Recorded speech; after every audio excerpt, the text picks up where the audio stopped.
देखिए, आज के डेट में आज वहाँ पे जो खबरें आ रही हैं ट्विटर पर और सोशल मीडिया पे तमाम है, टीवी चैनलों के तमाम बहादुर पत्रकार जो भिड़े हुए हैं, खबरें दिखा रहे हैं कि रावलपिंडी और तमाम उनके शहरों में, कराची वगैरह में भयंकर विस्फोट देखा गया है। तो भाई वहाँ पे आज के डेट में इंडिया ने कोई इस तरह की कार्रवाई नहीं की है। उन्होंने साफ कहा है कि अगर पाकिस्तान हमारे ऊपर कार्रवाई करता है तो हम इनका मुंह तोड़ जवाब देंगे। रही बात, वहाँ की पब्लिक ही पाकिस्तान की सरकार के खिलाफ हो गई है। एक तरह की गृह युद्ध की संभावना वहाँ बलवती हुई है और वहाँ के सैनिकों के ऊपर या सेना मुख्यालय के ऊपर पाकिस्तान की पब्लिक ही हमला करना शुरू कर दी है। लोग बता रहे हैं कि इस तरह से भारत ने जो भी ऑपरेशन लॉन्च किया था, 24, 25, 26 मिसाइलें जो भी छोड़ी थी, वो टेररिस्ट अड्डे जो थे, आतंकवादियों का जो गढ़ था, वहाँ पे हमले किए थे। आतंकवादी हलाक हुए हैं, लेकिन कोई भी सिविलियन उस हमले में जख्मी तक नहीं हुआ। राजनाथ कह रहे हैं कि ये ऑपरेशन सिंदूर अभी भी चालू है। नहीं, सिंदूर ऑपरेशन चालू रहना चाहिए और तब तक चालू रहना चाहिए जब तक पाकिस्तान से आतंकवाद की रीढ़ की हड्डी टूट न जाए, वहाँ से आतंकवादी तमाम समाप्त हुआ है। कुत्ता का दुम सीधा हुआ है। देखिए, नहीं सीधा होगा तो इस बार पाकिस्तान विश्व के नक्शे से मिट जाएगा। भारत की सेना इतनी मजबूत है कि हम विश्व के किसी भी देश के खिलाफ जंग लड़के जीतने की स्थिति में है। सोफिया के बारे में क्या कहेंगे? देखिए, मैं आपको बता दूं कि हमारे देश में कोई एक नेता जो बयान देता था कि मुस्लिम पंचर ही बनाते हैं। मुस्लिम पंचर नहीं बनाते हैं देशवासियों। सोफिया कुरैशी जैसे भी मुस्लिम है जो फाइटर विमान उड़ाते हैं। और हिंदुस्तान ने तो वो कमाल किया है कि पाकिस्तान की पूरे विश्व में फट पिट गई। हमारे देश की 2 महिला ऑफिसर, व्योमा सिंह और सोफिया कुरैशी ने, 2 ही महिला मिल करके पाकिस्तान को इतना चटकाना मारी है कि इनकी इज्जत का फलूदा बिगड़ गया। क्या बहुत बड़ी कामयाबी है ये कुरैशी जी को लेकर? भाई देखिए, हमारे वहाँ ब्रिगेडियर उस्मान साहब थे जिन्हें नौशेरा का शेर कहा जाता था, वीर अब्दुल हमीद, ये तमाम सैनिक हुए हैं जो शहीद हुए हैं।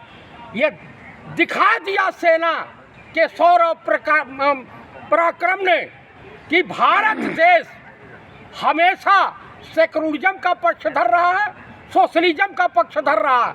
यहाँ आप जात धर्म के भेदभाव से ऊपर उठता है और सेना का धर्म होता है एक राष्ट्रभक्ति, देशभक्ति, कर्तव्य परायण, ये सैनिकों का होता है। वहाँ पे इस तरह का भेदभाव नहीं कि मुस्लिम है, ये सिख है, ईसाई है, ये बौद्धिस्ट है या क्रिश्चियन है, ऐसा नहीं कुछ होता है। वहाँ सभी हम लोग जो है एक देश के हैं, एक नागरिक है। यही तो हमारे देश की सबसे खूबसूरती है। बहुत शानदार तरीके से उन्होंने लीड किया, क्या कहेंगे उसके बारे में? भाई मैं उसके लिए मैं उनको समस्त भारतीय सैनिकों को सैल्यूट करता हूँ। ये होना चाहिए। इस तरह से हमारे देशवासियों को ये सोचना होगा कि हम विभिन्न धर्मों में, विभिन्न समुदायों में बंट करके अपने देश को कमज़ोर न करें।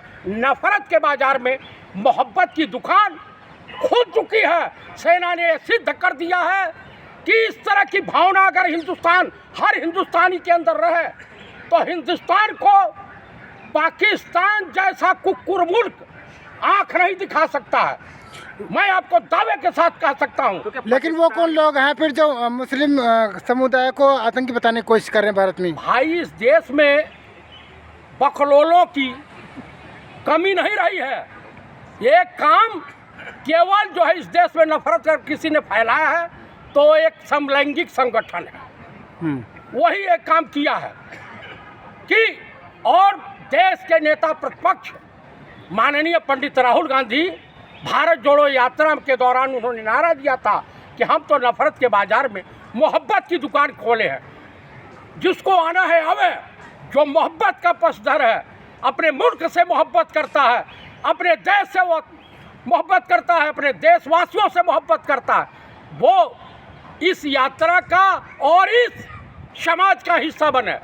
तो कुल मिलाकर के मैं कहूँगा कि अगर ये जज्बा है तो भारतीय सशस्त्र बल में है, भारतीय सैनिकों के पास है, चाहे एयरफोर्स हो, नेवी हो या आर्मी हो। ये जान लीजिए, मैं पूर्व सैनिक हूँ, मुझसे बेहतर सेना के बारे में आम सिविलियन नहीं समझ सकता है। हम लोगों को घूट घूट करके पिलाया गया, हम किसी से नफरत नहीं करते। पूरे देश भर में जो है मॉक ड्रिल का रिहर्सल करवाया जा रहा है। देखिए, मॉक ड्रिल हर अपने देश में, हर प्रदेश में एक सिविल डिफेंस डिपार्टमेंट बना है। उसका काम है कि आपात स्थिति में देश के सिविलियन नागरिकों को कैसे बचाना है। मान लीजिए बम्बाट हो या कोई हैवानी सुल्तानी पड़े तो किस तरह से अपनी सुरक्षा करनी है, यह सिविल डिफेंस का काम है। तो ये कोई नई एडवाइजरी जारी की जरूरत है ऑपरेशन सिंदूर के बाद? देखिए, अगर पाकिस्तान बाज नहीं आया तो हमारे सेना के जांबाज सैनिक पाकिस्तान को उसी तरीके से कर देंगे जो 1971 में जनरल मानिक शाह के नेतृत्व में, स्वर्गीय श्रीमती इंदिरा गांधी के नेतृत्व में,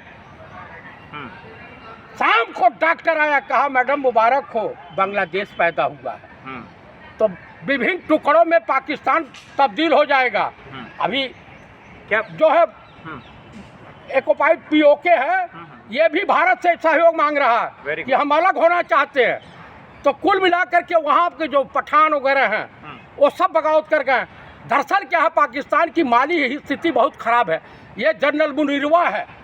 भारत सरकार ने सेना को फ्री हैंड छोड़कर बहुत अच्छा किया, बहुत बेहतरीन काम किया है, और ये काम विपक्ष के दबाव के कारण हुआ है। आज बताइए कि हमारे देश के माननीय प्रधानमंत्री सर्वदलीय बैठक पिछली हुई थी, उसमें भी नदारत थे, इसमें भी नदारत है। इनको मैं कुछ कहूँगा नहीं, लेकिन ऐसा प्रतीत होता है कि विद्वान मर्दों के बीच ये जाने से घबराते हैं। मतलब ऑपरेशन किया तो उसमें भी विपक्ष का हाथ है, ये मोदी जी को बता दीजिए। इसमें क्यों, मोदी जी आपके रिश्तेदार हैं? कांग्रेस को लिया, कांग्रेस ने दबाव डाला। अरे भाई, विपक्ष, अगर विपक्ष साथ नहीं देता तो इनकी हैसियत तक कर लेते। मोदी जी अकेले बहुत हैं। अरे अकेले बहुत हैं, अकेले जाके पाकिस्तान पर अटैक करें ना।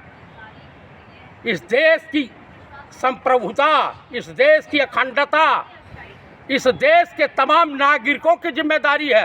युद्ध होता है तो सुन लीजिएगा माय डियर फ्रेंड, कि अकेले सेना नहीं लड़ती है, इस देश का हर नागरिक लड़ता है, हर उद्योगपति लड़ता है, हर किसान लड़ता है, हर माताएं और बहनें लड़ती हैं। समझ गए? मोदी जी को गायब तो आप ही बता रहे थे। क्या? मोदी जी को गायब तो आप ही बता रहे थे।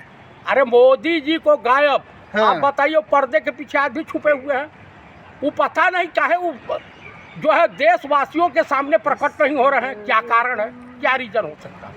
लेकिन कुल मिलाकर के ये इस वक्त आरोप प्रत्यारोप का समय नहीं है।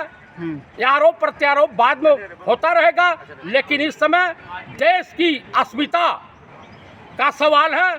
हम सेना के जवानों को फिर सैल्यूट करते हैं और उनको शुभकामनाओं सहित हार्दिक बधाई देते हैं, और ईश्वर से प्रार्थना करते हैं कि हमारे देश के बहादुर सैनिकों की रक्षा करे ईश्वर, हमेशा उनको खुशहाली और स्वस्थ रखे। पाकिस्तान की आर्मी फिर धार्मिक खेल खेल रही है। वो ये कह रही है कि हमारे मस्जिद मदरसों पे हमला किया है। वो झूठ बोल रहे हैं। उनके मस्जिद और मदरसे में जब आतंकवादी पलेंगे तो हमले होंगे। चलिए ठीक है।